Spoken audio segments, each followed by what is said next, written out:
Hello, everybody. Welcome to this Pi Chat Live. My name's Nick Cuthbert. I'm the Director of Insight at the Pi. And for the next 30 minutes, I'm going to be in conversation with the Global Chief Marketing and Innovation Officer and Senior Vice President for Solutions at ETS. It's Michelle Froah. Michelle, welcome. Hi, Nick. Thanks so much for having me. It's great to be here. Great to I see know all, you. all the folks in the chat from all over the world, too. Yes, exactly. This is why we do these sessions live. So, welcome to all of our audience. I can see Meredith from Texas, Tung here from Ho Chi Minh, um, the Pi team tuning in from London, Sylvia here from Houston. So, people all over the world. And I think we've had a really good response in terms of people diarising this session, Michelle. I think That's people are great. really interested in leadership and in your perspectives. And we're going to get to that. Okay. First, I should say, yeah, please tell us where you're from in the chat. And if you do have a formal question for Michelle, you can use the question mark tab on the side of the screen here. And other people can upvote those questions as well. We have 30 minutes and hopefully we'll have some time for questions at the end of the session. Okay. Michelle, you joined ETS 18 months ago. I guess I should probably frame ETS in case people don't know ETS, a massive global education organization, particularly focused on talent solutions and the science of skills assessment, I think it's fair to say. Many subsidiaries and products, including the TOEFL language test, which many stakeholders, I'm sure, in our audience will be familiar with. Right. So I was very interested about this chat because you are new to the industry. Within the 18 months, you have extensive experience with companies like Samsung, Procter and Gamble. So introduce yourself to us. Tell us a little bit about your career history and your role now with ETS. Sure. I'd love to. And you're right. It is my first foray into this industry.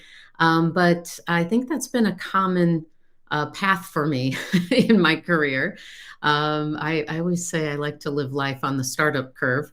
And, I've had a real privilege and opportunity to be able to have experiences, starting off in different types of industries like CPG with Procter and Gamble and Kimberly Clark, mainly in beauty. Was pretty much my whole career in both of those companies. But also, Samsung, which is a very interesting combination of CPG and tech, and then financial services, which at MetLife, which seemed like a big leap at the time, but now into education and talent. One thing I have found, well, before I even tell you what I found across that career, but not just in marketing. So I've also had experience in.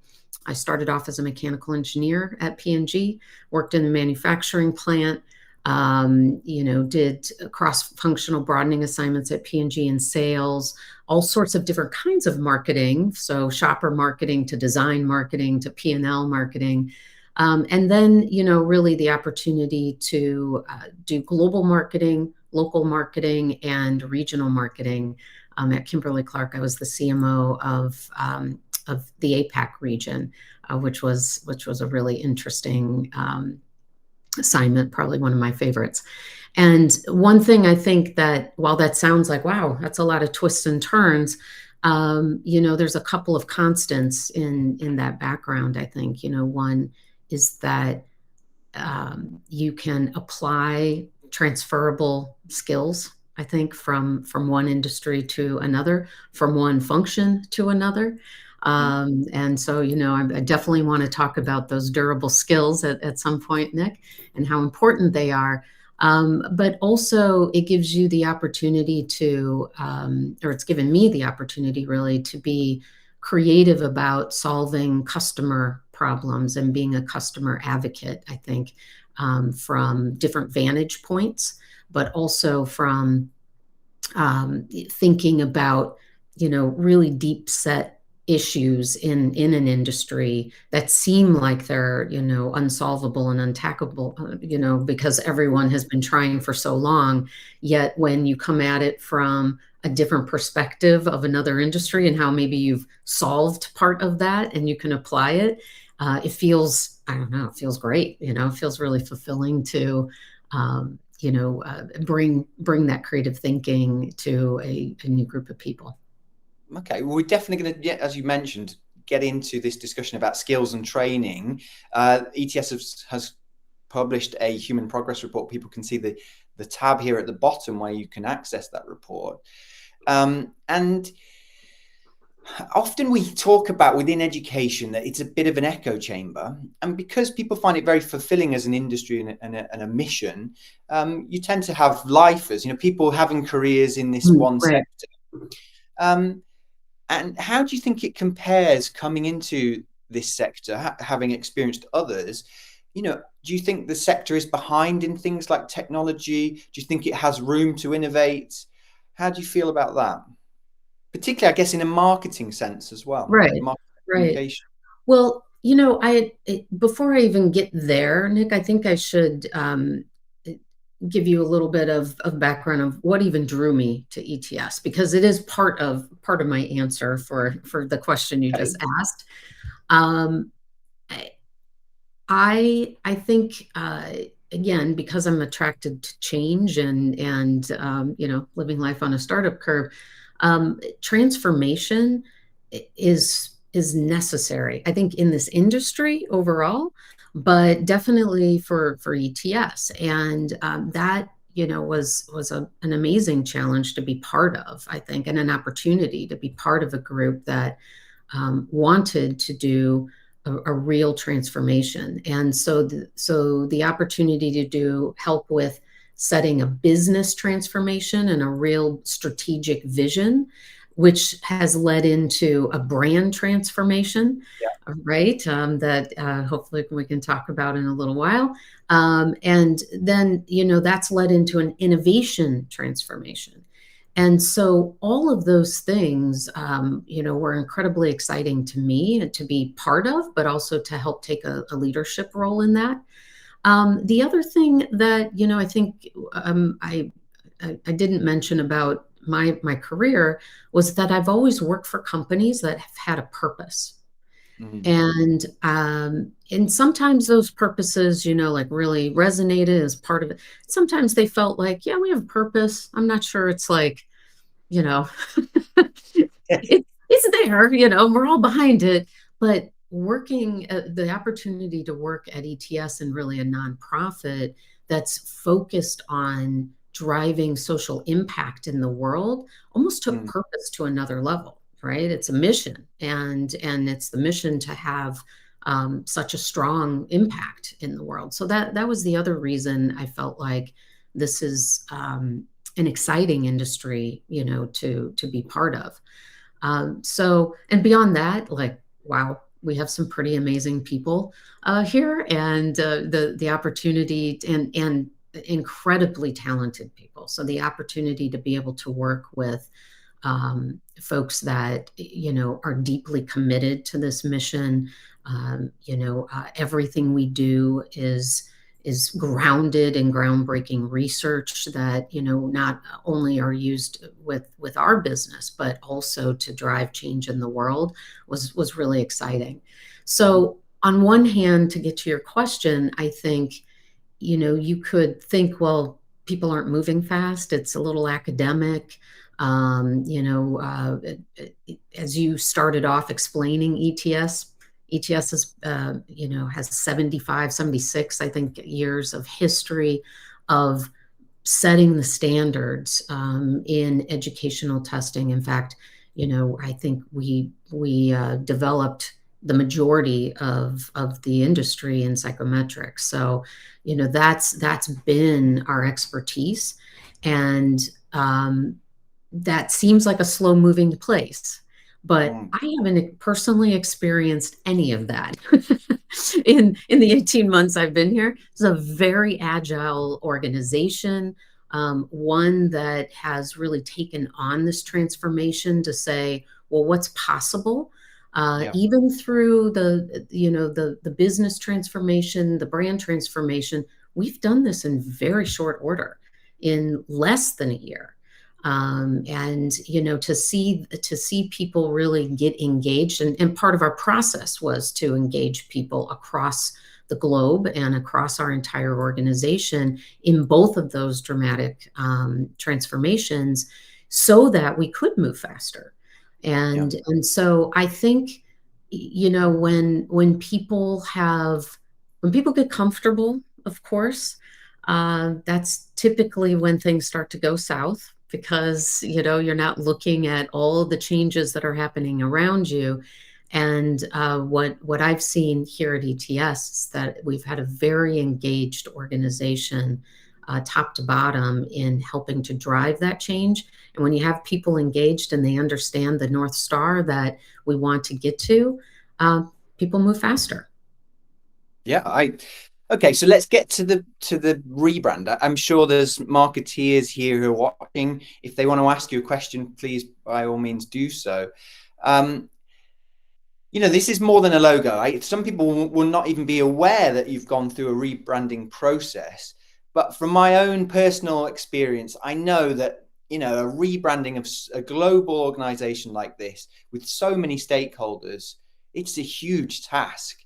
So how have you gone about that process? And I guess coming back to what you were just saying, how have you taken that chance to look at the vision and values of the company and kind of check that they're relevant for today and that they are reflecting this kind of value of innovation or constant innovation? Yeah.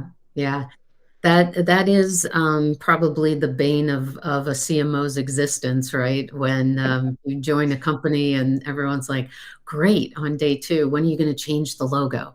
And you're like, "No, that's not actually what I'm here to do." But but happy to get to that when the time is right, which we did. And so I think, first and foremost, this had to start, as I mentioned, with a business transformation. You can't rebrand something if you don't know who it is that you want to be in the future. Mhm. Otherwise, you're just kind of shooting in the dark, right? And Mhm. so, engaging like I said, our leadership, but also the organization in what does that strategic vision look like, was incredibly important. That's not easy to do. I mean, those are big things, and you're also looking into the future, especially when you might be faced with the challenges of today. It's also not easy to do if you're not thinking about what category are you really playing in, and who's the competitive set that you need to have a true point of difference against, Mhm. right? And so that, I think, was a key part of engaging people and enrolling people in the transformation we wanted to make, which was educational testing. ETS historically has been educational testing services, right? Mhm. And that competitive set that we're in is pretty crowded. Lots of players attacking the problem from different angles. No, a lot of point solutions, no real holistic solutions, but also, really uncovering human insights that learning and doesn't end with education, right? Mhm. Part of what you'll see in the Human Progress Report is that the majority of people around the globe, I think it was over 85% of people, feel that in order to be prosperous for themselves, that they need to be lifelong learners. And that means that learning happens past education, into the workplace, into the workforce, and thinking about how you can be what we call future ready in the category, right? And so moving from educational testing to education and talent solutions, as ETS, is that dramatic business transformation that we really wanted to start with. Now, that's a completely different set of players to have a point of difference against. And I would say what's at the core, so that was the the core of our brand transformation. First and foremost, we have to be true to who we are and where our expertise and point of difference is, but also think about, new customers to be relevant to. And so that core is our expertise in the science of measurement and in the groundbreaking research that we do and, again, put out in the world, but also supports all of our product solutions, in our portfolio. So advancing the science of measurement, really continuing to push the boundaries is at the core of our brand promise. But we do that to power human progress. And that is our whole portfolio of products and services and solutions are aimed at driving social impact in the world. And those are in three big areas. First and foremost, it's driving skill proficiency for people. Secondly, it's enabling upward mobility. And that can be mobility, from an economic standpoint or dimension, but also global or social. And then the third area is unlocking opportunities for everyone, everywhere. And so those are critically important. That's what pulls our whole portfolio together. But I will say, even in all of the other experiences that I've had in rebranding or, even, driving business transformation, this has been the most complex customer portfolio and brand portfolio that I've particularly ever worked on. I'm incredibly proud of the team that helped put this together. But it did make for an interesting brand strategy to match that business strategy. So the rebrand that you'll have seen, which I'll pause so that you can ask me another question if you have one about that. But are really in two big parts. One is a corporate brand where ETS is at the center. With our ETS Research Institute, really focusing on policymakers, researchers, investors, et cetera. And on the other side are more B2B arms, so ETS Solutions, where we're providing tailored solutions for governments, credentialing organizations, and employers. But we still have, as you mentioned, some independent brands like TOEFL or GRE or Praxis, et cetera. And those brands, need to be relevant to their distinct customer base. Yeah. And so, but we still want it to be, and they care more about those brands than they may even understand about ETS. So, definitely we wanted to keep everything in the family, but still let those brands live and make sure that they are very relevant. So the way we did that was, getting back to the logo, was through the little asterisk that we have in front of ETS. We call that's our symbol, and we call it the source. And the reason why it's the source is because typically research might be noted in the footnotes. And we typically are the source for a lot of work out in the industry, but we wanted to elevate that and elevate it out of the footnotes and put it first and foremost as part of all of our brands. So even TOEFL, everything has our source and then the brand name to keep our entire brands together. Consistent. No, I'm genuinely just enjoying listening to you articulate the vision and values. I think people often really underestimate how important it is to have these as you say, North Star, as something that everybody is working towards, and it unites the company, and then the branding and the message beyond that, because everybody is on the same page essentially. So I'm always fascinated to hear leaders articulate it in this way. And it seems to me that really in the 18 months that you've been here in this position, the world has completely changed. We're facing huge societal problems, reassessing what the global workforce looks like, the use of AI, lifelong learning, as you said. So there is huge kind of issues that are fundamental to your work, but also to society. And when we've had other guests, when we're talking about higher education marketing, that you really have to come down to this fundamental issue that we need to communicate what universities and tests and everything else, do for people in terms of their careers and their lives and their learning, and that it's fit for purpose in this day and age. I think there is a real task in recommunicating that value to society in some ways. So yeah, that's why I'm enjoying this.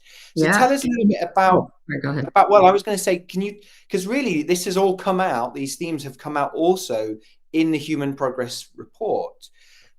Give us some of the headlines from that. I have some notes here. Things came out of people, having a fear of becoming obsolete.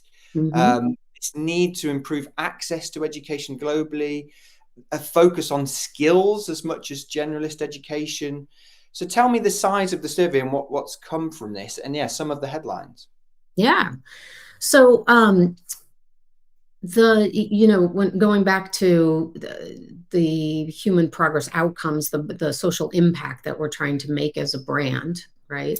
That I just talked about. We had some hypotheses about what are really the barriers and what's holding people back for us to be able to help people achieve those outcomes. And that's kind of the genesis of the Human Progress Report. We really wanted to dig into knowing that people, all of us want to be part of a prosperous society and a prosperous world. What are the critical factors that are holding us all back from that? And so, I think there were 3 that came out of this report. One was that there's an access issue to education. The other is that there's some limitations on the ability to achieve upward mobility. And the third was that upskilling and reskilling is more important than ever. And that fact that you just talked about with FOBO is real, right? So people know that, and people know that there's changes happening all around them.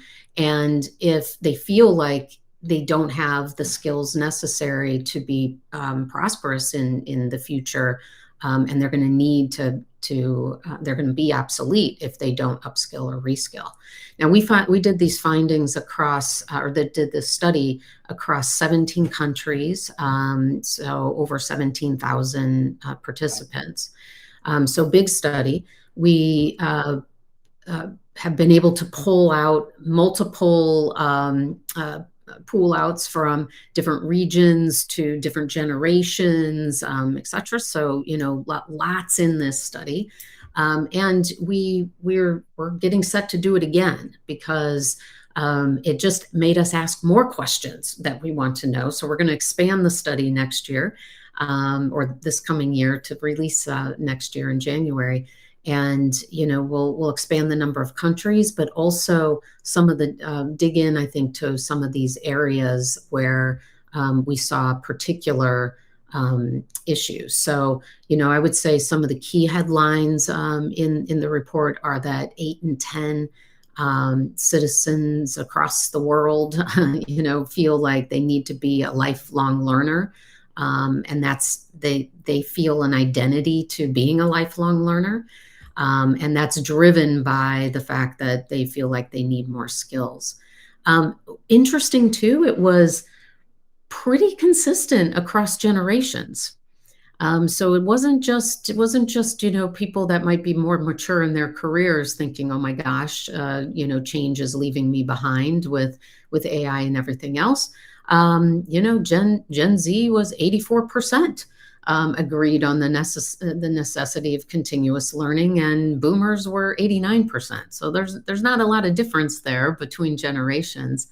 And then the other thing that I think is critically important, going back to my earlier comment about having transferable skills, is that people also agree that this mix of technical skills, whether that's AI or in your craft, is just as important as human skills.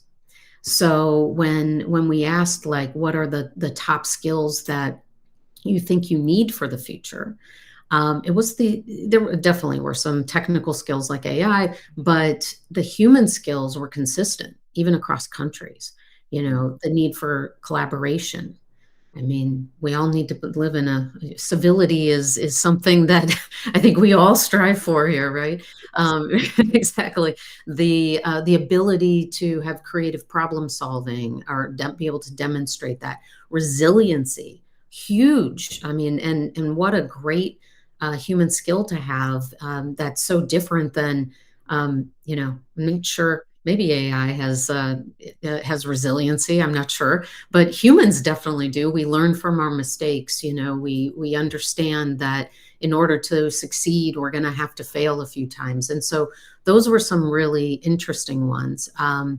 The only other thing I would bring up on differences around the world too, because there were some country differences, there's some gender differences, all of these things we can kind of dig into, but I think there were more optimism in some countries like China, Indonesia, and Vietnam about learning and education, versus some other countries that were more like Germany, Japan, and France, that maybe they're feeling more barriers there for some reason. And so those are some of the highlights. Very interesting report. We loved it, Very and do it interesting. again.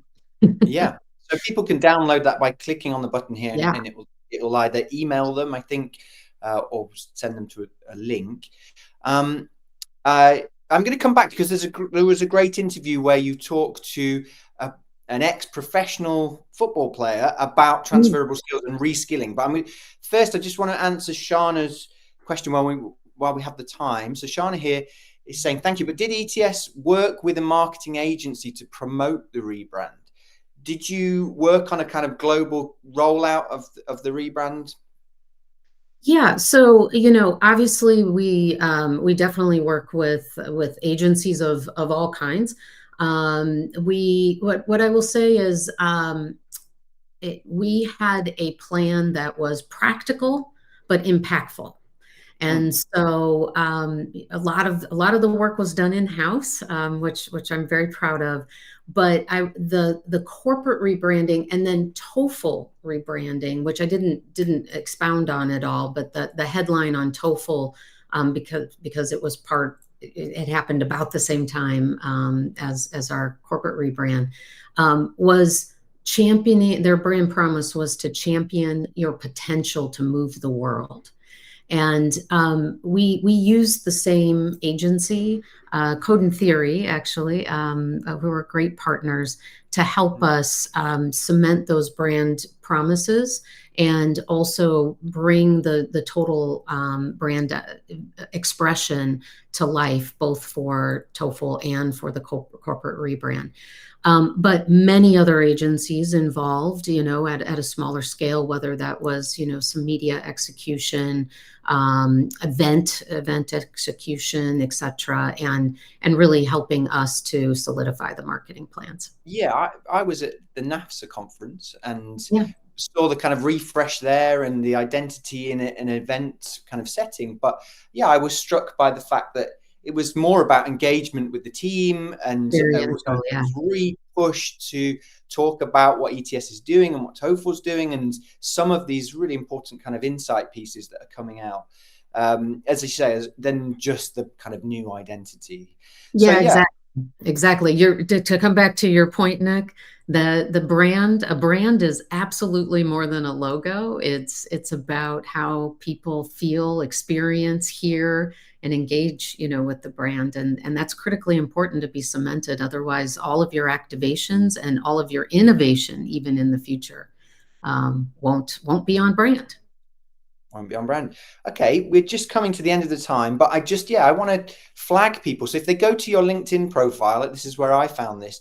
There was a video at Cannes, I think, where you spoke to an ex-American footballer on a kind of visual podcast.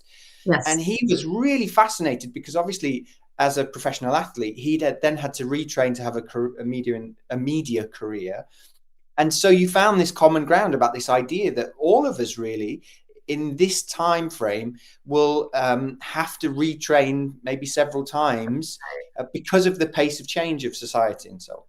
Yeah, I love that interview. Thank you for bringing it up. Akbar was amazing, and then Christine Guilfoyle from See Her was moderating, and Akbar actually dropped his mic in the middle of in the middle of the discussion, because I think, like a light bulb went off in his head as well, that yeah, we all have to be lifelong learners, because especially in sports, or other careers where you may have a short life of that career, but that doesn't mean you're still not going to want to be a valuable member of society and continue to give back. And so I think, people need to think about multiple careers and pivots in their lifetime, and how some of these human skills are durable because they're transferable. You can take them from situation to situation, but also, you need some of those technical skills to complement it along the way. And so I think if we all have, more of an openness to curiosity and lifelong learning, it'll open up new potential for, who and what you want to achieve, who you want to be, I should say, and what you want to achieve. And skill assessments can help people do that. We are using AI more than ever to help people understand and show not just only what they know, but what they can do. And so these assessments are very different. They're not multiple choice. You're not going to learn about someone's ability to put a skill in place with that method. But, much more situational and AI enabled to help people demonstrate that. I could talk to you all day, Michelle. I'd love to get into the whole discussion about AI, but we're out of time, unfortunately. So we're going to have to do It this went so again. fast. I know it went really, really fast. I've really enjoyed this. I Me think it's too. really inspiring, and I'm definitely going to take a look at the report, and I'm sure our audience will do as well.